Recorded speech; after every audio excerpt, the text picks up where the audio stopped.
Star Wars The Phantom Menace was the most disappointing thing since my son. Yes, before I start this breakdown, I have to address the big red letter in the room. The Mr. Plinkett reviews by Red Letter Media are probably the best analysis of the Star Wars prequels on the internet, and unfortunately for me, they are incredibly in-depth. These movies have been around for a while, and there's almost nothing I can say that hasn't already been said by someone. But you guys have been demanding that I review these movies for years now, and I do have a lot to say, so I'm just gonna go in with a clear mind and put the good old cosmonaut spin on things. Because I do not like these movies. I barely even like them ironically. These movies are not a guilty pleasure for me, because when I watch them I feel no pleasure.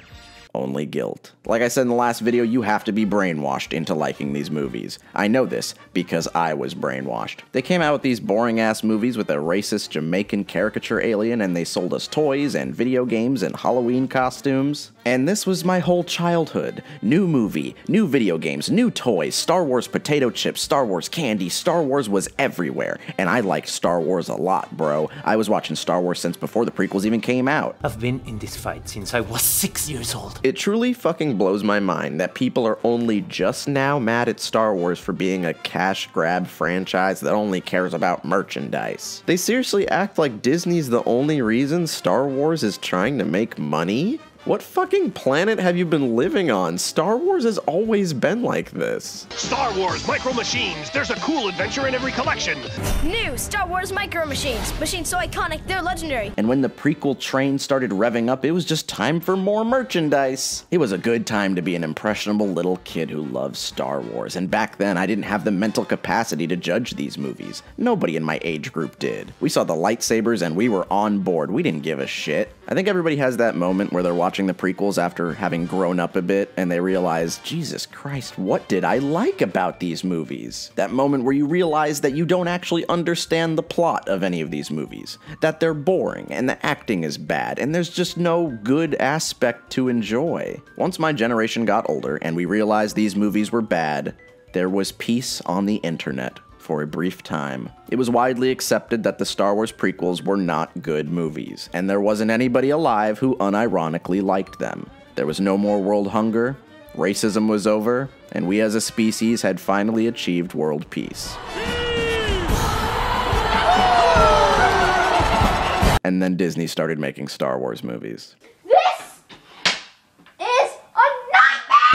And now all of a sudden people are saying the prequels are good? What the fuck happened? I've seen so many people unironically defend these movies and then turn around and shit on other bad movies like Suicide Squad or Batman v Superman, even though they all share the same exact issues. Overly expensive movies with bad effects and worse writing. And way too many people are saying that the prequels are redeemed because they're better than the new movies. Now first of all, the new movies aren't even that bad. I don't love every aspect of them, but I cannot call them bad movies. I honestly have full respect for people who hate the prequels and the sequels equally. I think that's totally fair. What kills me is when people say these movies are good and these aren't. Oh, at least the prequels had some original ideas. Who the fuck says shit like this? Original ideas aren't enough to make a movie good, and something can still be good without having original ideas. Stranger Things doesn't have a single original idea at all, and it's generally seen to be pretty good.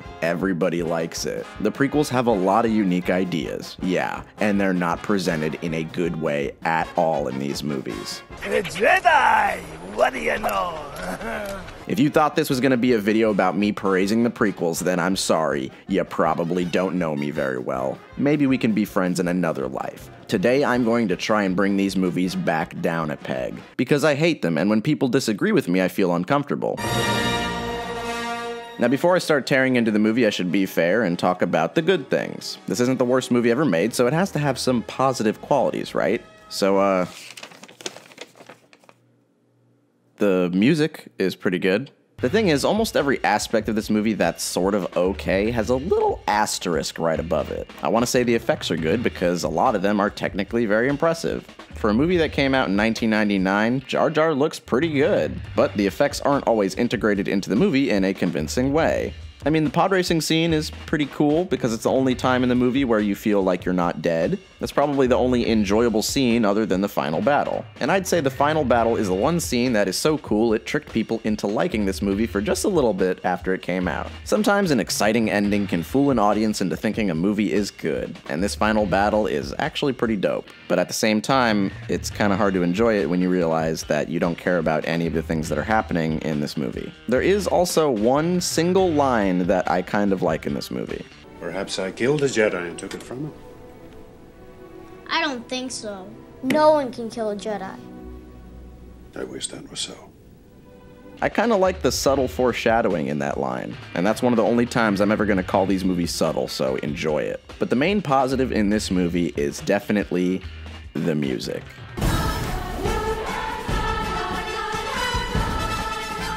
The John Williams score is always the one aspect of these movies that is on point. I want to believe that old Johnny saw these movies and was like, okay, I gotta try to fix these as best as I can. But it is kind of unintentionally funny sometimes because you'll be visually looking at nothing happening in these movies, but the music will be popping the fuck off.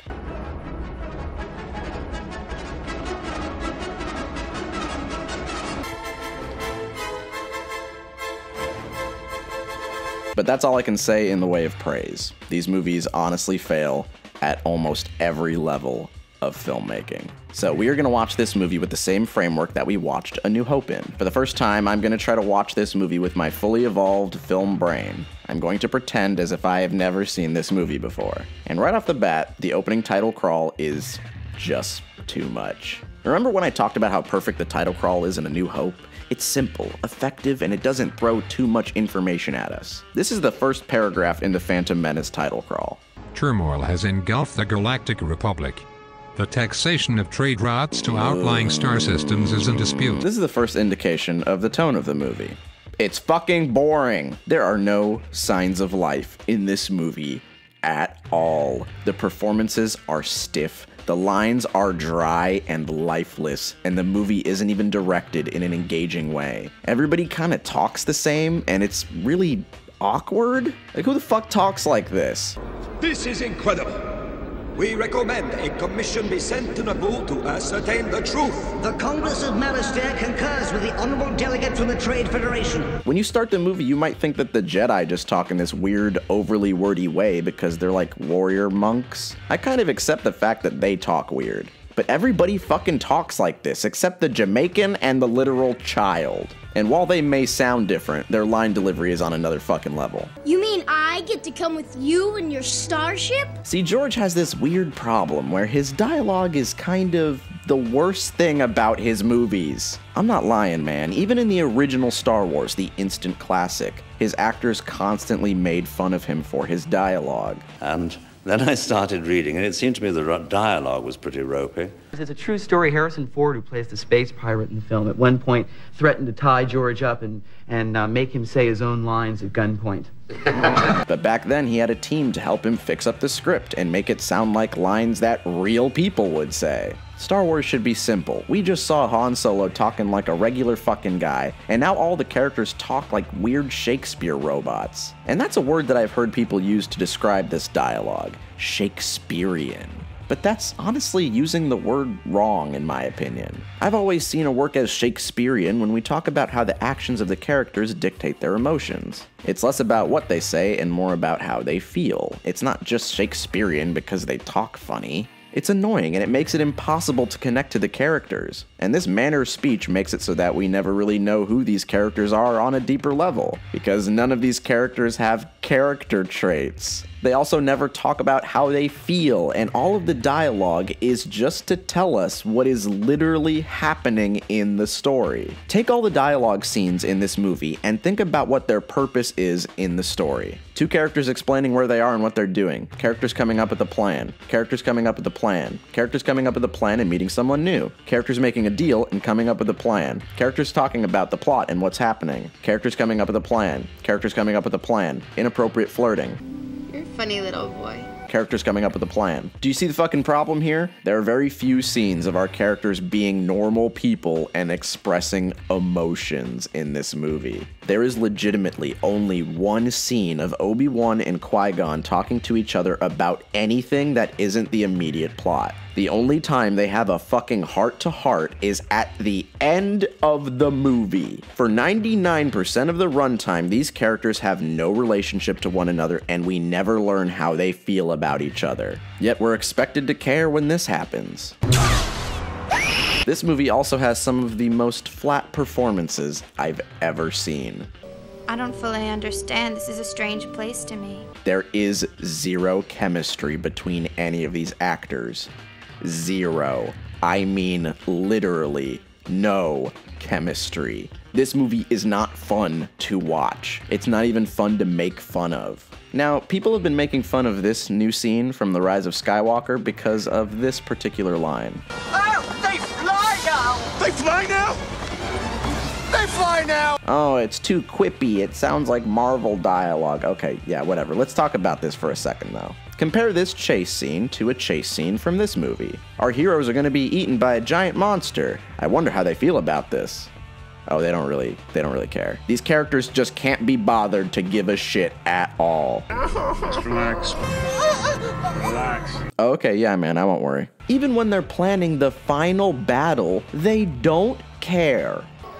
Once we're inside, we shouldn't have a problem. Oh yeah, won't be a problem. No use in me being emotionally invested. The movie has low stakes, low energy, and it really doesn't allow you to engage with it in the same level that you would with any other Star Wars movie. So yeah, personally, I'll take these corny, energetic performances over this shit any day of the fucking week, but hey, that's just me. So anyway, let's talk about the actual plot, and I'm gonna be honest with you guys. I have never known the plot of this movie until now. Most of the times when I watch this movie, it's with friends where we just quote the awkward or funny moments until we get bored and turn it off halfway through. But as far as the plot goes, I am only just now piecing it together after having watched this movie for 20 years.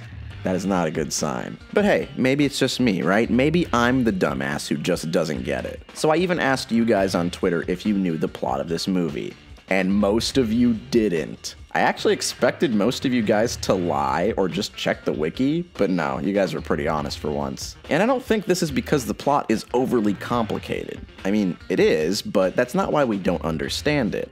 It's because the plot is not conveyed properly to the audience. For a movie that's mostly just our characters telling us what they're going to do and then doing that thing with no diverging paths, this movie is really bad at conveying what the story is. The story is presented to us in a way where we cannot understand it unless we can read the minds of the characters. In this movie, information is conveyed in a very strange and vague way. Take, for example, the scene where Anakin is being interviewed by the Jedi Council. They ask him some random questions and then they say, sorry, he's evil, we cannot train him. They say they sense fear in Anakin, and that is the main reason why he's not to be trained.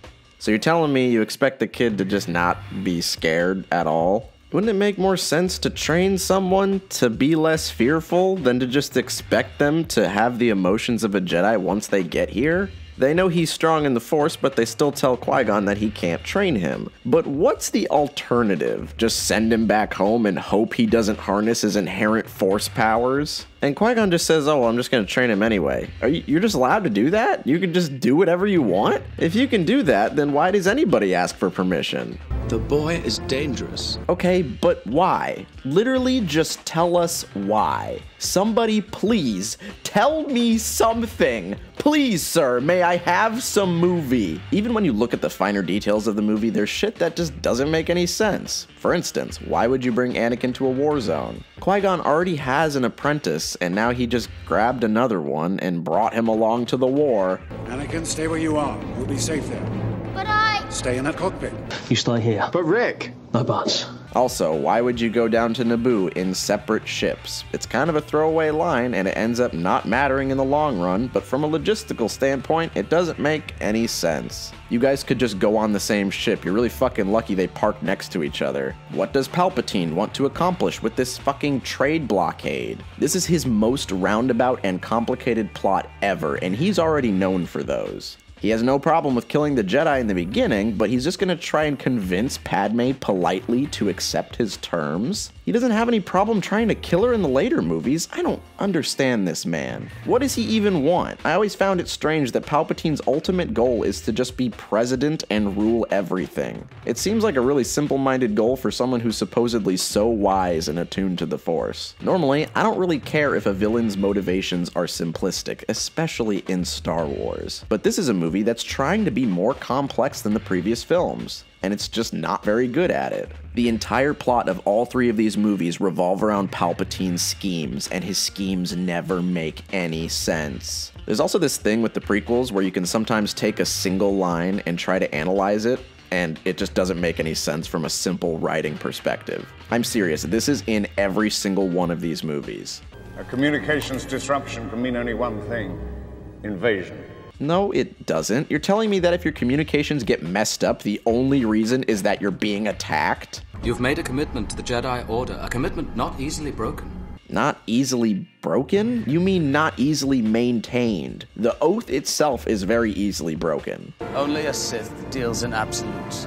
But Obi-Wan, that in itself is an absolute statement. George is not good at writing dialogue. It would be very funny if it wasn't so sad. And I should now probably mention the one thing people say is the biggest problem with this movie: Jar Jar. Honestly, all of the other issues in this movie are actually worse than Jar Jar. Lifeless performances, bad dialogue, a convoluted plot, and an overall lack of direction are all things that I hate way more than one dumb character. And if we're being real, while he's annoying, his role in the story actually makes more sense than Anakin's. The worst thing about Jar Jar is that you literally cannot understand what he's saying. I watched this movie with subtitles for the first time, and I only now, 20 years later, have understood what the fuck Jar Jar has been saying. Me say day starting pity okie day with the brisky morning munchin', then boom! I have no fucking clue what you just said, but hell yeah, man, I'm gonna speak my truth. But despite this, they actually need Jar Jar around for most of the movie.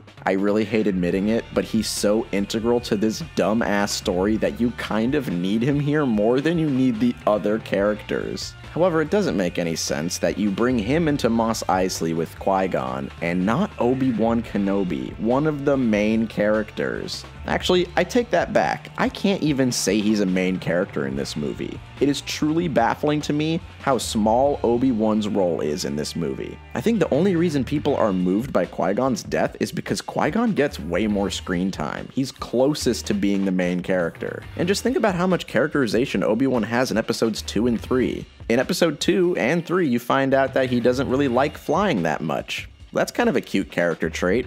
I wish he had traits in this movie. The only character with traits in this movie is, again, Jar Jar. So yeah, while Jar Jar is really awkward and a fucking stupid addition to the movie, he's the only thing in the movie that feels real. Whenever I watch this movie and he shouts this line,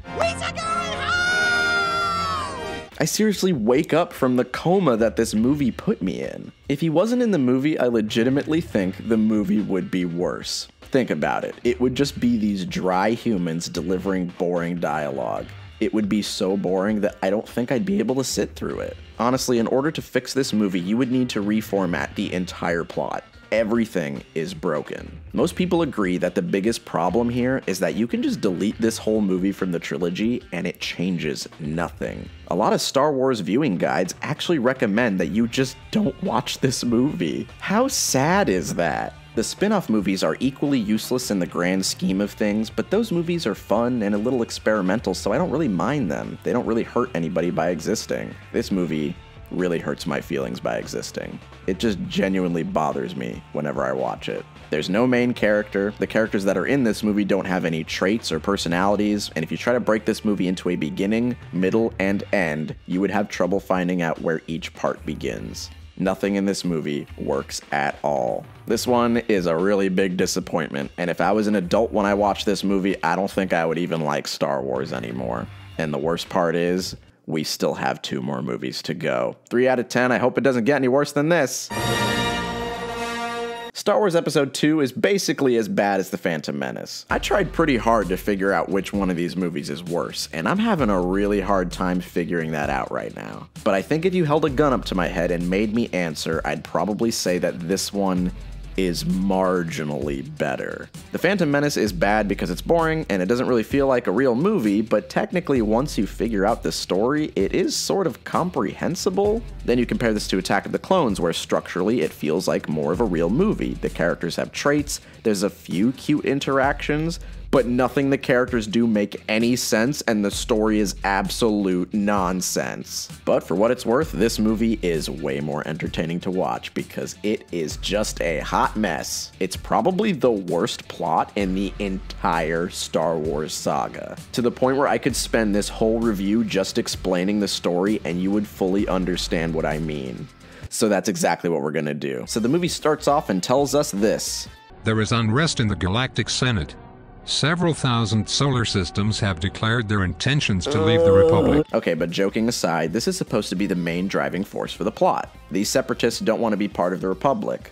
But why not? Well, I hope you are prepared to die with that question in your mind, because this movie is not interested in telling us. Maybe go read one of the books or something. Alright, so the rest of the crawl tells us that the Jedi are overwhelmed by the separatists. But overwhelmed how? The separatists aren't hurting anybody. There aren't any battle droid attacks at this point. The first thing the Jedi say in this movie is that Dooku and the separatists aren't violent and they just have different political leanings. So why are the Jedi overwhelmed? Why do we need to create an army? What do you mean by civil unrest? Well, I hope you are prepared to die with these questions in your head, because this movie has no interest in telling you why any of these things are happening. But whatever, that shit doesn't matter. We just need Padme in the city so she can get blown up. So in this movie, Palpatine is trying to kill Padme. But why? Well, it's because Padme is here to vote against creating a military force for the Republic. And I guess Palpatine doesn't really want that because he has his own army and he wants to control it. But the assassination attempts just stop about a third of the way through the movie. I guess it's so that Anakin and her can hang out more. But then he still has Padme thrown into an arena to be eaten by Pokemon. So what's the plan here, buddy? Give me something consistent. Do you want her dead or not? Oh, don't worry, bro. It's all a part of Palpatine's plan. Can I just say that I fucking hate this way of writing? Oh, let's make it so our villain can predict the future. So then when anything happens that contradicts information we're given, we can just say, oh, it's fine. He knew it was gonna happen. See? Oh, he killed the Jedi and took over the galaxy. All according to plan. But if you line it up piece by piece, it's the biggest fucking joke in the whole series. Here is Palpatine's entire timeline. First, he supports the Trade Federation so he can control space trade. However, the Jedi shut down the Federation, so he starts a new organization of planets that don't like the Republic. At the same time, he's building a secret army. So now he has two armies, an army of clones and an army of robots. Oh, but Padme is going to make things difficult, so he has to kill her. But he messes up and doesn't kill her. But that's okay. He actually wants Anakin to get close to her and fall in love, but then he tries to have her killed anyway right after that. You're really lucky that none of these Pokemon ate her, because then Anakin would just be a good guy forever, and your plan wouldn't work. So anyway, it doesn't matter. Padme doesn't matter. He unveils both armies at the same time, and he makes them fight each other, secretly. And over the next few years, he orchestrates an entire war between two armies that he secretly funded, so that people will democratically vote for him to be king of space, so that he can end the war that he started with his two secret armies, and then as king of space, he kills all the Jedi and gets rid of both armies. And then he rules for like 20-ish years, and then Anakin throws him in a hole and he dies. There are so many holes in that plan that I don't even have time to break it all down. It would take an entire video. It would actually be better for the story if you told me he couldn't predict the fucking future, because this plan reads like it's made by someone who can't. So anyway, Obi-Wan and Anakin go to protect Padme, and I love how the first person to talk in this scene is Jar Jar. I also love how he literally stops, looks at the camera, and smiles, as if to say, that's right, fuckers, I'm not going anywhere. I'd also like to point out that while we now have more scenes of characters actually having heart-to-heart conversations, they're all awful because they're written in the most unnatural way. For the most part, this movie has some pretty good actors, and they have no way to make this awful dialogue sound natural. I don't know why I keep dreaming about her. Dreams pass in time. I'd much rather dream about Padme. What the fuck? So Padme, the woman who just had an assassination attempt less than a day ago, sleeps in her room alone with giant windows with the blinds open. So obviously under these circumstances, she's basically begging to be assassinated. And the following scene is probably the funniest shit in the whole movie. So this little probe droid sends in little poison bugs to kill Padme, but our heroes catch it right in the nick of time. And then Obi-Wan fucking jumps out the window. What is his plan? What's his endgame here? And why is he the one who jumped out the window? Anakin just got done talking about how much he loves Padme and how he's obsessed with her. So I'd almost accept this if Anakin was the one who jumped out the window. Isn't he supposed to be the brash, headstrong apprentice who acts without thinking? But then the worst part is that later, Obi-Wan gets mad at Anakin for doing the same thing. He has no right to get upset when Anakin jumps out of the fucking car. He's like, oh, my apprentice is so headstrong and stupid and he acts without thinking. Bro, 2 minutes ago, you jumped out the window to grab a tiny robot. You are lucky to be alive. Patience. Use the Force. Think. So anyway, they catch the assassin and they find out that she is a shapeshifter. Now, this is just screenwriting 101, but why is she a shapeshifter? What does this actually bring to the plot of this story? Does she at any point shapeshift in this movie to affect the story? Nope. Even when they're looking for her in the bar, this would be a great opportunity to have her turn into something else to avoid being found. But no, she doesn't do it. Why did George make her a shapeshifter? The characters bring it up in a way that shows that it might be significant. And I think she's a changeling. In that case, be extra careful. But if you go back into this movie and you pretend that she's just a regular person, it doesn't change anything. These are just the basic rules of writing a story. Now this scene is funny to me because if you take it and try to figure out exactly what's happening and why it's happening, it becomes hilarious. So I'm gonna have everybody try to follow along with me real quick. So Palpatine needs Padme dead, but he doesn't want to do it himself, so he asks Count Dooku to go kill Padme. But Count Dooku doesn't want to do it himself, so Count Dooku asks Jango Fett to go kill Padme. But Jango Fett doesn't want to do it himself, so he asks his shapeshifter friend to go kill Padme.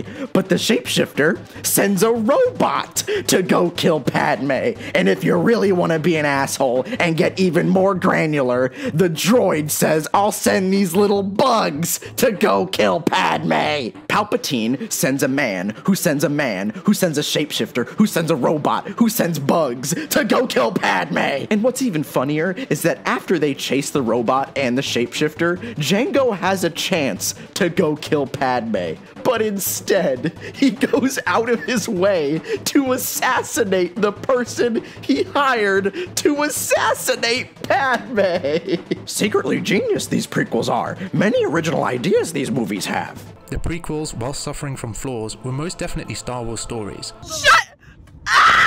So Obi-Wan manages to track down the assassin, and he finds him on a planet called Kamino, a planet where they are growing clone soldiers. And what is truly strange to me is that wise Jedi Master Obi-Wan goes to this planet where he literally sees the clones being grown and trained, and he learns that Jango Fett is the man that the clones are based on. Jango Fett lives in this facility. He also learns that Count Dooku hired Jango Fett, and he later finds out that Count Dooku and Jango Fett are evil.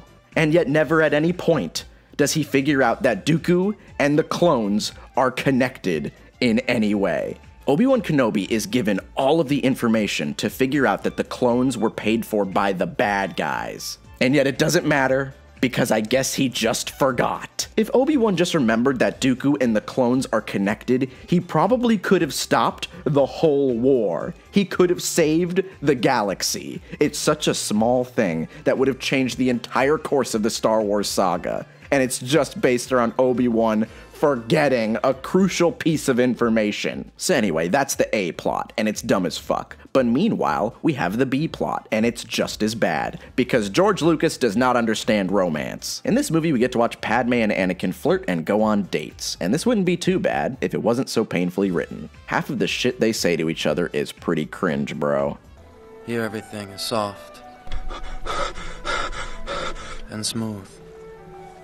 Oh! Now, I wouldn't say that these two characters don't have any chemistry, because it's not really like that at all. I think that they could have made something work if they were better directed and if they had a better script. I mean, look at the scene where Anakin talks about how he just murdered a village full of people. This is how you can tell it's the director's fault, not the actors.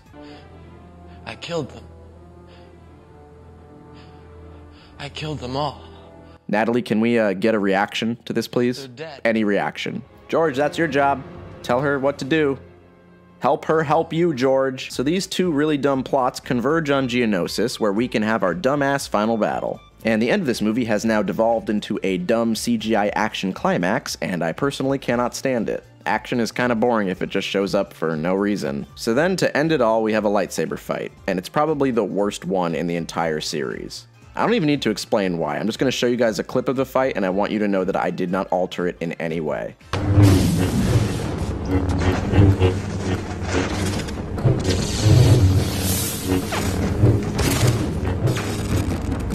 This is the most boring choreography I've ever seen. The only time it's visually impressive is when Yoda enters the battle, and while it is impressive that the Dooku stunt double is fighting with literally nothing and somehow making it look convincing, it doesn't change that this is by far what I consider to be the biggest problem with these movies. This problem is at the core of what I hate about the prequels. And that problem is Yoda. It absolutely blows my mind that people don't have a bigger problem with Yoda in this trilogy. Because if you ask me, this is blatant character assassination. Seeing Yoda with a lightsaber fills me with so much dread, and honestly, I can't explain it. Remember when I praised the scene from Empire where he has this beautiful speech about the Force? Well, all of that understanding and wisdom is gone in these movies. Yoda never makes a single good decision in these movies, and it's because he always says, "Oh, the dark side is clouding my judgment." Come the fuck on, man. I need real plot elements because this shit isn't working. I should never see Yoda directing troops of soldiers. I should never hear Yoda say these words. Concentrate all your fire on the nearest starship. Seeing Yoda doing ninja flips is just so upsetting for me, and maybe this is why I like that Luke dies without hitting anybody with a lightsaber. I have my problems with The Last Jedi, but this is how a Jedi should operate in my mind. I love that once Luke arrives on the scene, nobody else dies for the rest of the movie except for him. A Jedi should work hardest to find a solution without resorting to violence. In Episode 3, when Obi-Wan begs Yoda and says, "Please, Yoda, don't make me kill Anakin," Yoda says, "Sorry, bro. You gotta do what you gotta do." In these movies, Yoda's #1 solution is to kill the bad guys. He never at any point tries to negotiate. He always goes in, guns blazing. This isn't Yoda. This isn't how Jedi are supposed to work. There's zero nuance and zero subtlety. These movies just tell you flat out what is going to happen, and then those events happen. There's nothing to surprise you, and there's nothing to enjoy. Along the way, you're gonna see classic characters acting stupid, acting out of character, but no, remember, these are the movies that are better than the new movies. Remember, guys, these movies understand Star Wars. The Last Jedi isn't a real Star Wars movie, but this one is. This one gets to be a real Star Wars movie, and guess what, guys? We still have one more to go. 3 out of 10, I hate that you all made me do this.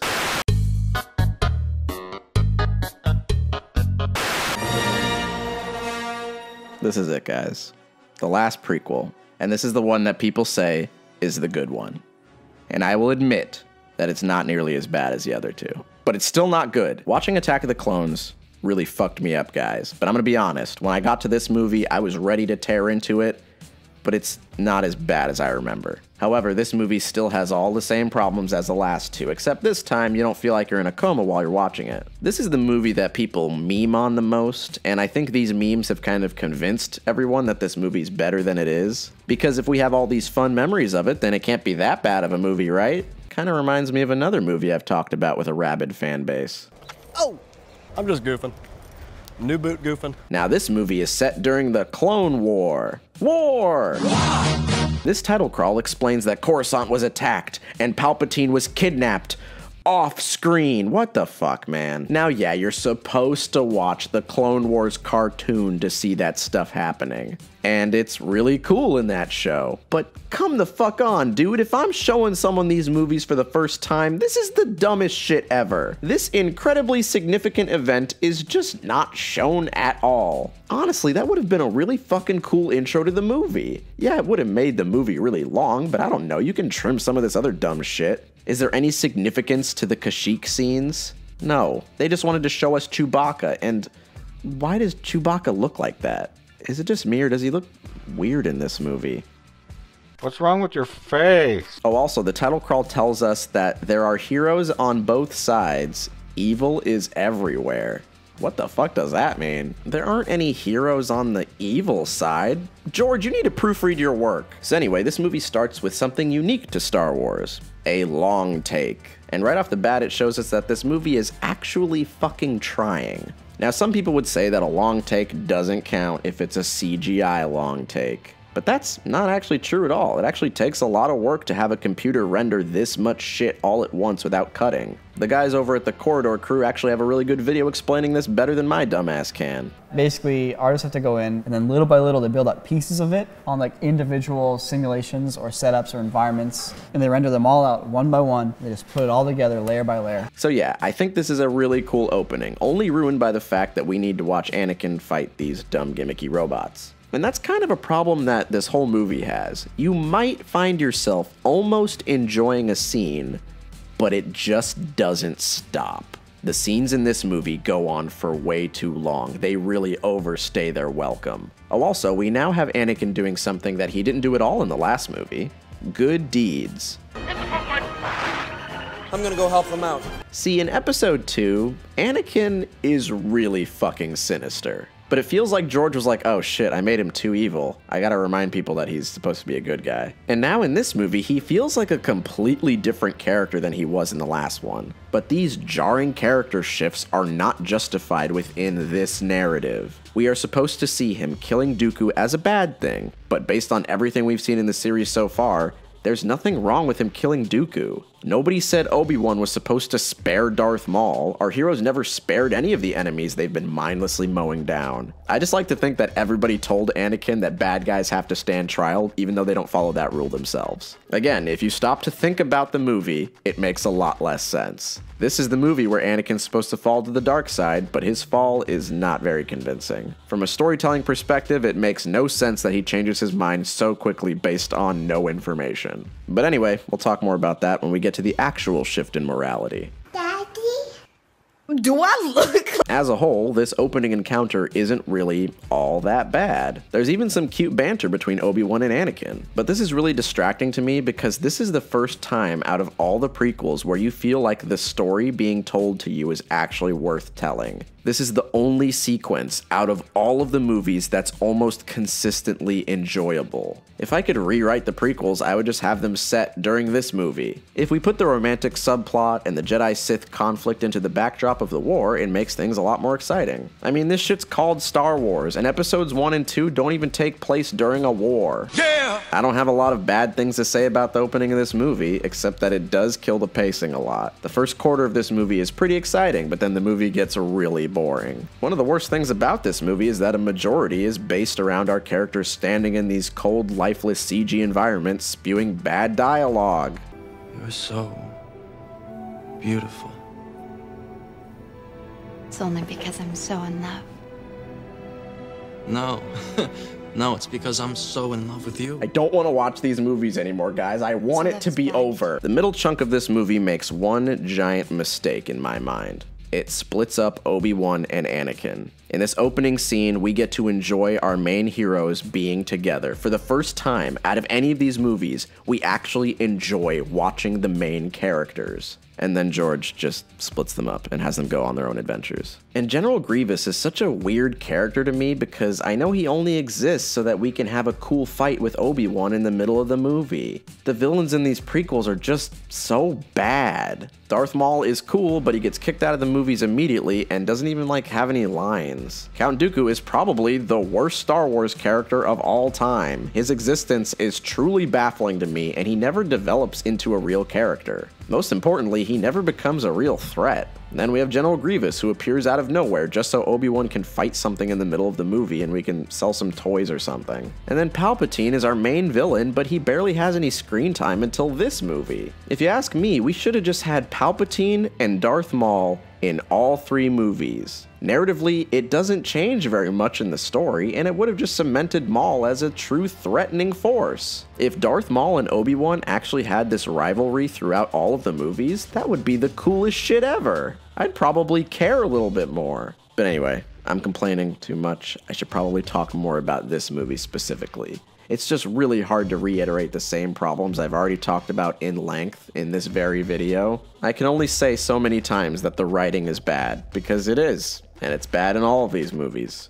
I've already proven that. It's not fun to sit and watch this movie play catch up and try to prove to us that Anakin isn't totally evil, and to prove to us that him and Palpatine are friends. It leads to this movie having 2 modes.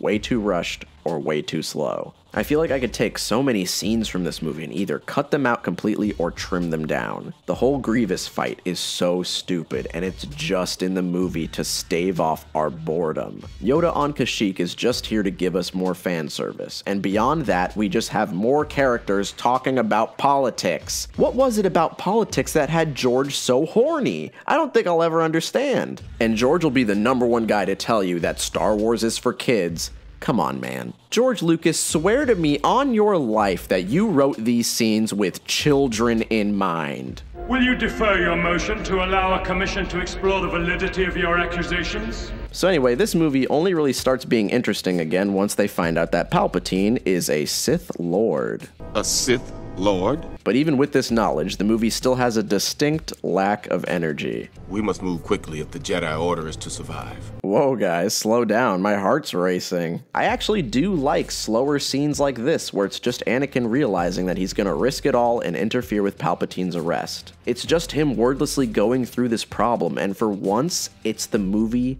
showing subtlety. The one thing I've craved this whole time. But honestly, it is too little, too late. This is halfway through the last movie, and we finally have a scene where our main protagonist is showing his internal conflict in a realistic and believable way. Keep in mind that this internal conflict is the entire reason these prequels exist. And now, with very little believable internal conflict, we get Anakin just deciding on a whim that he is going to murder everyone he knows and loves. And this is the main problem with this movie. The whole purpose of this movie is to show his turn to the dark side, but that should have been the point of all of these movies, not just this one. His conflict doesn't exist at all in Episode 1, and it's not connected to the plot of Episode 2. If you remove his conflict from that story, it doesn't change anything. So as a result, it leads to this movie feeling rushed. It leads to a turn to the dark side that's not satisfying to watch, because this is the first real movie where we've watched it happen. And now at the end of the movie, we have the last of the dumb shit. The final battle in this movie is pretty important for these characters, but the fight between Obi-Wan and Anakin is too long. And I shouldn't even have to explain why I don't like this fight. This is a fight between 2 characters that I don't want to see in a fight scene. But I'd honestly probably hate it less if it didn't end in a ridiculous way. Yoda doesn't even really lose. They Hadoken each other and he kind of just gets knocked down, and then he's like, "It is over. I have failed. Time to go into exile." What the fuck? You didn't even try! Why is this movie so obsessed with just bringing every element back to where we expect it to be for the status quo of the original trilogy to be intact? If Yoda tried to win, but then failed and was like, okay, well, Obi-Wan and I will keep trying, better luck next time, I wouldn't even fucking question it. I wouldn't have left the theater like, hey, what the fuck? He didn't go into exile. There's still 19 years of story development between these 2 movies. I wouldn't mind if you left some threads open. They shouldn't have just given up after this one attempt. If they both went in to kill Palpatine after this, they probably would have won. That makes the conclusion really weak and unsatisfying. It is a conclusion that makes our heroes seem decidedly unheroic, because they just give up. As a whole, I think it's kind of hard to say any more about this movie that I didn't already cover in the other reviews, because I don't think it's fair to judge these three movies individually. You have to look at them as a unified picture because that was what George intended. So while this movie isn't the worst out of all of them, I still can't forgive it too much. It still has bad pacing, a stupid if understandable storyline, and more of the George Lucas brand bad dialogue. Don't make me kill you. 5 out of 10, an improvement, but not enough of an improvement. So that was it, the roughest patch in all of Star Wars. The worst of it is over, and I decided a long time ago, before the new movies came out, that we would never see a Star Wars movie as good as A New Hope. And similarly, we would never see a Star Wars movie as bad as Episode 1. And for a while, I thought I was right. I thought if anything, these new Disney movies would be safe and inoffensive. And I have never been more wrong in my entire life.